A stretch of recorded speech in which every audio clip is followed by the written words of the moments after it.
Unit 27. Gateway. The 21st century is the age of information and knowledge. It is a century that is characterized by knowledge as the important resource that gains competitive advantage for companies. To acquire all these knowledge and information, organizations must rely on the data that they store. Data, the basic element, is gathered daily from different input sources. Information is extracted or learned from these sources of data, and this captured information is then transformed into knowledge that is eventually used to trigger actions or decisions. By and large, organizations do not have any problem of not having enough data because most organizations are rich with data. The problem, however, is that many organizations are poor in information and knowledge.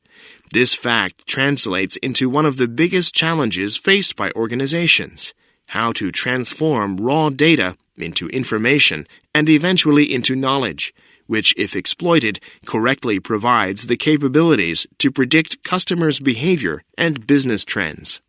Exercise 1. Reformers have seen the Internet as a means of moving toward the ideal of responsive, democratic governance in the area of public administration.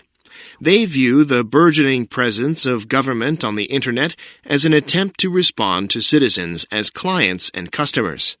They believe that conducting public business online provides many of the same advantages as conducting private business online. Information can be accessed and services can be delivered at the convenience of the citizen. No standing in line at a government office. No trying to reach a bureaucrat by telephone. No waiting for forms to arrive in the mail. Just as the Internet has brought dramatic changes to e-commerce, so advocates of e-government, the provision of governmental information and services online, see the Internet as a way to modernize the public sector and democratize the relationship between individual citizens and their government. Exercise 2. Even if we give robots the ability to learn what we want, an important question remains that AI alone won't be able to answer. We can make robots try to align with a person's internal values, but there's more than one person involved here. The robot has an end user, or perhaps a few, like a personal robot caring for a family, a car driving a few passengers to different destinations, or an office assistant for an entire team. It has a designer, or perhaps a few, and it interacts with society. The autonomous car shares the road with pedestrians, human-driven vehicles, and other autonomous cars. How to combine these people's values when they might be in conflict is an important problem we need to solve. AI research can give us the tools to combine values in any way we decide, but can't make the necessary decision for us. Exercise 3. Children, of course, have less control over their attention than adults. But when they do pay attention, they open their minds more fully to the messages presented. By the early 1950s, advertisers had come to understand the commercial potential of reaching children by television. The Howdy Doody show, featuring a clown and a dancing puppet, for instance, was sponsored by a famous food company.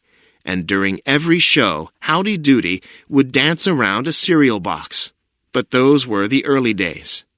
By the late 1950s, programmers had learned to create shows that, in a sense, served as advertisements themselves, like the Mickey Mouse Club, which helped nurture enduring attachments to characters like Mickey Mouse, Donald Duck, and other friends. That, in turn, helped drive sales of toys, tickets to Disney's feature films, trips to Disneyland, and so on. And by the late 1950s, toy makers began creating toys specifically designed to be advertised on television, like Mattel's first girl-directed toy, the Barbie doll, whose commercials, which ran during breaks in the Mickey Mouse Club, chronicled glamorous episodes in Barbie's life. Exercise 4. With so many people sharing the most intimate details of their lives with the world, something was bound to disrupt the trajectory of online sharing. The year 2013 saw NSA, National Security Agency, leaks, hackers targeting consumer credit cards, and blanket inquiries into individuals' personal lives through their online connections, to name a few. These invasions of privacy and more have inspired whole new platforms based on giving the user a digital experience that can be anonymous, deleted, and secure. For example, app developers have created a photo messaging app that enables users to send a photo or video with text to a specific group of people and control the time limit for how long they can view the sent message from 1 to 10 seconds. When the time limit ends, the message is no longer available and is deleted from the app's servers. In this way, users can control their digital footprints. Unit 27.